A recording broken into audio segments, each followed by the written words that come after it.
वो लड़की जो कभी चंद्रलोक की राजकुमारी थी, आज धूल धक्कड़ में सना एक चेहरा बन चुकी थी। 3 दिन तक महल के द्वार पर बैठी रही, बस एक झलक राजा विक्रम सिंह की पाने के लिए।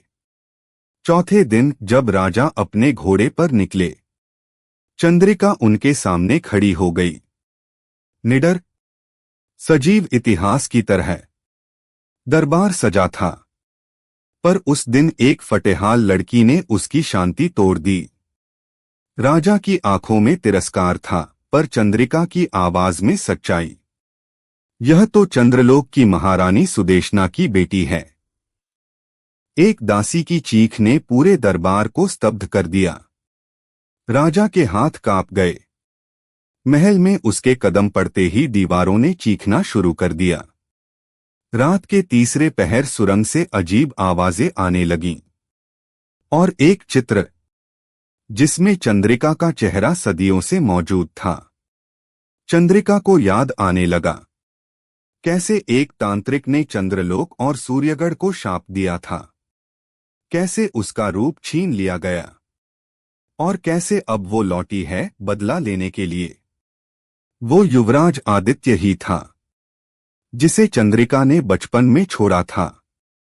राजा विक्रम सिंह के अपराध अब खुल चुके थे, और एक राजकुमारी ने अपने राज्य की राख से पुनर्जन्म लिया था। राजा विक्रम सिंह ने चंद्रिका को महल में जगह तो दी, लेकिन एक शाही वारिस की तरह नहीं, बल्कि एक आम नौकरानी की तरह। रात के तीसरे पहर जब पूरा महल नींद में डूबा होता, तब महल की दीवारों से सिसकने की आवाजें आती थीं। एक रात चंद्रिका ने देखा, महल के एक पुराने चित्र में युवराज आदित्य की आंखें अचानक झपक गईं। इसी दौरान एक रात वृद्ध सेवक बालू चुपके से चंद्रिका के पास आया। देवी, आप जो भी हैं, मुझे पता है। आप ही चंद्रलोक की वारिस हैं। लेकिन सावधान रहिए, इस महल में कुछ ऐसा है जो जीवित नहीं है, लेकिन चलता है, और वह नहीं चाहता कि युवराज कभी लौटे। बालू ने बताया, युवराज आदित्य आखिरी बार महल की उस गुप्त सुरंग में गए थे, जहां से कोई कभी लौटकर नहीं आया। बालू धीमे स्वर में, यही है वो रास्ता जहां से कोई लौटा नहीं। पर तुम्हारे सवालों का जवाब यहीं छुपा है, राजकुमारी। हर दीवार पर छुपा था कोई मंत्र, कोई चेतावनी, और उन मूर्तियों की आंखों में था शाप का डरावना सच। चंद्रिका, ये मैं हूं, मेरी असली पहचान। तांत्रिक गहरी भयावह आवाज। तू फिर लौट आई चंद्रिका। जिस रूप को मैंने छीन लिया था, उसे पाने आई है। इस महल को मैंने अपने शाप से जकड़ रखा है। विक्रम सिंह ने अपने ही भाई से बदला लेने के लिए मुझे बुलाया था, और अब युवराज आदित्य की आत्मा मेरी कैद में है। चंद्रिका, महाराज, आपके कक्ष में जो सुरंग है, वहां कुछ है जो आपके अतीत की परतें खोलता है। राजा गुस्से में, चंद्रिका, तुम मुझ पर शक कर रही हो? चंद्रिका दृढ़ता से, अगर आप निर्दोष हैं तो आज रात मेरे साथ उस सुरंग में चलिए। अगर डर नहीं लगता।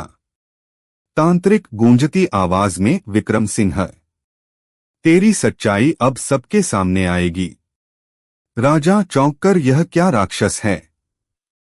चंद्रिका, जिसे आपने वर्षों से दबा रखा था, वह अब जाग गया है।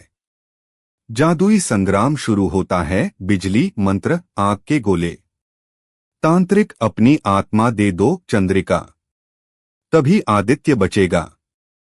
चंद्रिका कांपती आवाज में, मैं तैयार हूं। वह आत्मसमर्पण करने ही वाली होती है।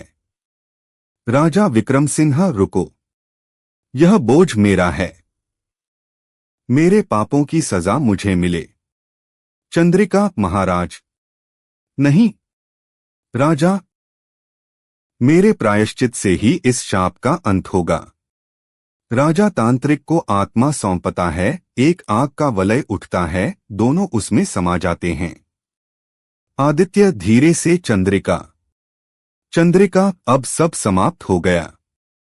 चंद्रलोक मुक्त है। एक नई सुबह आई थी और सूर्यगढ़ ने वर्षों बाद चैन की सांस ली थी। एक खोई हुई वारिस ने अपना स्वरूप पाया था और एक खोया युवराज फिर जीवित हुआ था। सूर्यगढ़ को नई रानी और नया युवराज मिल गया था, जैसे अंधकार को नया प्रकाश। चंद्रिका पुरानी पुस्तक के साथ। शाप कभी मिटता नहीं, वह केवल नए रूप में जन्म लेता है। महल की मूर्ति की आंखों में लाल चमक। कुछ अंत नहीं होते, वे बस फिर शुरू होते हैं।